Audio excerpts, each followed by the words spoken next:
syarrul umuri muhdatsatuha. Dan hal yang paling buruk adalah merekayasa, mengada-ngadakan sesuatu yang tidak ada petunjuk, dalil, dan atau contoh dari kedua sumber tadi. Bukan dalam urusan dunia. Nah, kita mulai bahasan kita ya. Jadi kalau dalam urusan dunia, bebas antum, silakan berinovasi. Tidak ada masalah. Mic misalnya, yang tadinya pakai kabel, sekarang tidak menggunakan kabel. Jangan ketika, oh ini maulid bid'ah, Masya Allah, antum tuh bid'ah dari kepala sampai kaki. Ya. Selamat murtad. Anta syabbaha biqaumin, siapa yang ikut tradisi suatu kaum, fahuwa minhum, maka dia bagian dari kaum tersebut. Wa husyira yaumal qiyamati ma'ahum, nanti dia di akhirat akan dibangkitkan bersama kaum itu. Siapa yang ikut tradisi orang kafir, nanti dia mati dibangkitkan sama kaum kafir itu. Saya tak pernah ulang tahun, anak saya tak pernah ulang tahun, ponakan saya tak pernah ulang tahun, emak ayah saya tak pernah ulang tahun, dan saya tak pernah mengucapkan ulang tahun kepada keluarga.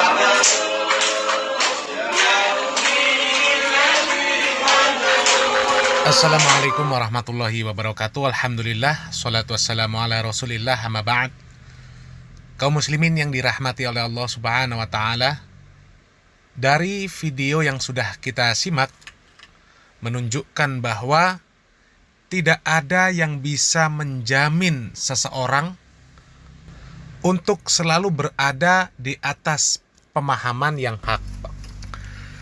Kita selalu berdoa kepada Allah subhanahu wa ta'ala, ya muqallibal qulub, sabbit qulubana ala dinik, wa ya musyarrifal qulub, syarrif qulubana ala ta'atik. Kaum muslimin yang dirahmati oleh Allah subhanahu wa ta'ala, di antara penyebab terbesar seseorang tidak istiqomah di atas hidayah dan ketaatan adalah karena syahwat dan syubhat. Itulah senjata paling ampuh dari syaitan untuk memalingkan seseorang dari hidayah dan ketaatan. Bahkan seorang yang dikatakan alim sekalipun.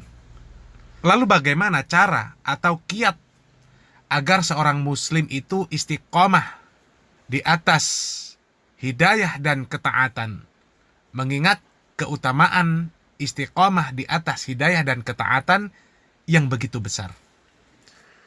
Allah subhanahu wa ta'ala berfirman, innal ladzina qalu rabbunallaha tsumma istaqamu tatanazzalu alaihimul malaikah alla takhafu wa la tahzanu wa abshiru bil jannati allati kuntum tu'adun nahnu awliya'ukum fil hayatid dunya wa fil akhirah walakum fiha ma tashtahi anfusukum walakum fiha ma tad'un nuzulam min ghafurir rahim.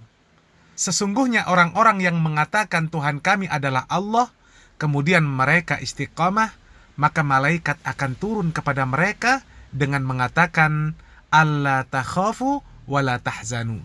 Janganlah kalian takut dan janganlah kalian merasa bersedih hati. Wa abshiru bil jannati allati kuntum tu'adun. Dan bergembiralah dengan surga yang telah dijanjikan kepada kalian. Nahnu awliya'ukum fil hayatid dunya wa fil akhirah. Kami adalah pelindung-pelindung kalian dalam kehidupan di dunia dan juga kehidupan akhirat. Walakum fiha ma tashtahi anfusukum walakum fiha ma tad'un. Di dalamnya kalian memperoleh apa yang kalian inginkan dan memperoleh pula di dalamnya apa yang kalian minta. Nuzulam min ghafurir rahim. Sebagai hidangan bagi kalian dari Allah subhanahu wa ta'ala yang maha pengampun lagi maha penyayang. Barakallahu fikum. Wassalamualaikum warahmatullahi wabarakatuh. Manusia ini akan hancur, akan dilemparkan oleh Allah ke dalam nerakanya dan menjadi hijau dari jalan keistiqomahan disebabkan dua pintu jamaah, syahwat dan syubhat. Ini adalah dua senjata iblis dan bala tentaranya untuk menggiring manusia ini ke neraka Allah. Dan Allah terangkan dua senjata pula yang ampuh untuk melawan dua senjata iblis ini dalam firman-Nya yang tertera dalam surat Alif Lam As-Sajdah.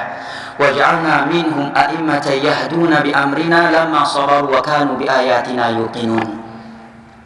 Dan demikianlah kami jadikan sebagian mereka sebagai imam-imam panutan dalam agama ini tatkala mereka yakin berilmu tentang agama kami, yakin terhadap ayat-ayat kami, dan mereka bersabar.